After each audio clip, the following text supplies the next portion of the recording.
BHEKI CELE reveals that Cat Matlala told him that Lieutenant General Shadrack Sibiya, the currently suspended National Deputy Police Commissioner, is working with drug cartels.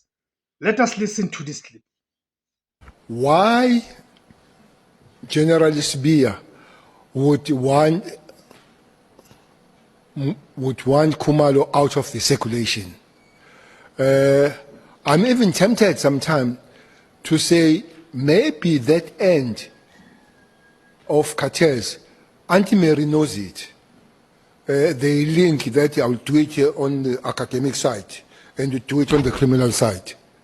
So sometimes I suspect, but I didn't have that evidence, except that in talking with Cat, did say